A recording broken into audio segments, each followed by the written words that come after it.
ಇನ್ನು ಸರ್ಕಾರದಲ್ಲಿ ಖಾಲಿ ಇರುವ ಹುದ್ದೆಗಳನ್ನು ಹಂತ ಹಂತವಾಗಿ ತುಂಬುತ್ತೇವೆ ಎಂದು ಚುನಾವಣೆಯ ಪ್ರಣಾಳಿಕೆಯಲ್ಲಿಯೇ ನಾವು ಹೇಳಿದ್ದೆವು. ಆದರೆ ಅನೇಕ ಕಾರಣಗಳಿಂದ ಅದು ವಿಳಂಬವಾಗಿದೆ.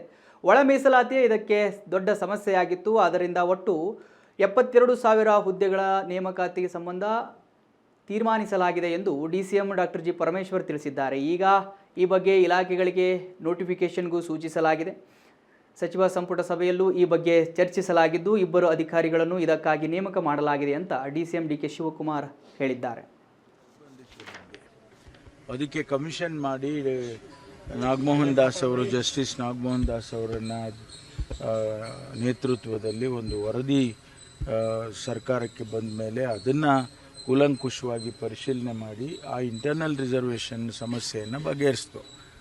ಅದು ಆದಮೇಲೆ ನಾವು ರಿಕ್ರೂಟ್ಮೆಂಟ್ ಮಾಡ್ತೇವೆ ಅಂತೇಳಿ ಬಡ್ಜೆಟ್ನಲ್ಲೇ 56,942 ಹುದ್ದೆಗಳನ್ನು ನೇಮಕ ಮಾಡ್ತೀವಿ ಅಂತ ಹೇಳಿದ್ದು. ಆ ಪ್ರೋಸೆಸ್ ಪ್ರಾರಂಭ ಆಗಿತ್ತು.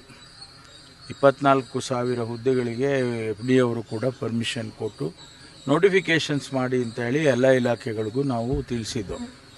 ಈ ಮಧ್ಯೆ ಸರ್ಕಾರ ಮುಖ್ಯಮಂತ್ರಿಗಳು ಬದಲಾವಣೆ ಆದಮೇಲೆ ಅದನ್ನು ಪುನರ್ ಪರಿಶೀಲನೆ ಮಾಡಿ ಈಗ 72,000 ಹುದ್ದೆಗಳನ್ನು ತುಂಬಬೇಕು ಅಂತೇಳಿ ತೀರ್ಮಾನನ ಮಾಡಿದ್ದೇವೆ.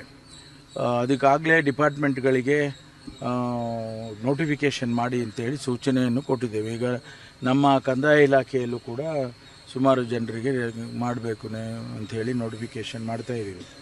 ಅದೇ ರೀತಿ ಟೀಚರ್ಸು, ಡಾಕ್ಟರ್ಸು, ನರ್ಸಸ್ಸು, ಈ ಇಂಜಿನಿಯರ್ಸು ಇವರಿಗೆಲ್ಲ ಅವರವ್ರ ಇಲಾಖೆಯಲ್ಲಿ ಡಿಲೇ ಮಾಡ್ದಂಗೆ ನೀವು ನೋಟಿಫೈ ಮಾಡಿ ಅಂತೇಳಿ ಮೊನ್ನೆ ಕ್ಯಾಬಿನೆಟಲ್ಲಿ ಚರ್ಚೆ ಮಾಡಿದ್ವಿ. ಅದಕ್ಕಾಗಿ ಈಗ ಮುಖ್ಯಮಂತ್ರಿಗಳು ಈಗ 2 ಅಧಿಕಾರಿಗಳನ್ನ ನೇಮಕ ಮಾಡಿದ್ದಾರೆ.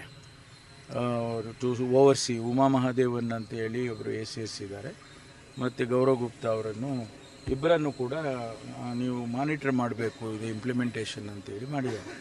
ನಮ್ಮ ಉದ್ದೇಶ ಏನು ಅಂದರೆ ಈಗ ರಾಜ್ಯದಲ್ಲಿ ಸಾವಿರಾರು ಸಂಖ್ಯೆಯಲ್ಲಿ ಅನ್ಎಂಪ್ಲಾಯ್ಡ್ ಯೂತ್ಸ್ ಇದ್ದಾರೆ. ಅವರೆಲ್ಲ ಅನೇಕ ಸಂದರ್ಭದಲ್ಲಿ ಬೀದಿಗಿಳಿದು ನಮಗೆ ರಿಕ್ರೂಟ್ಮೆಂಟ್ ಮಾಡಿ ಅಂತ ಹೇಳಿರೋದನ್ನು ನಾವು ತಾವೆಲ್ಲ ನೋಡಿದ್ದೀರಿ. ಹಾಗಾಗಿ ಈಗ ನಾವು ಫಾಸ್ಟ್ ಫಾರ್ವರ್ಡ್ ಮಾಡಿ ಆ 72,000 ಹುದ್ದೆಗಳನ್ನು ತುಂಬುತ್ತೇವೆ.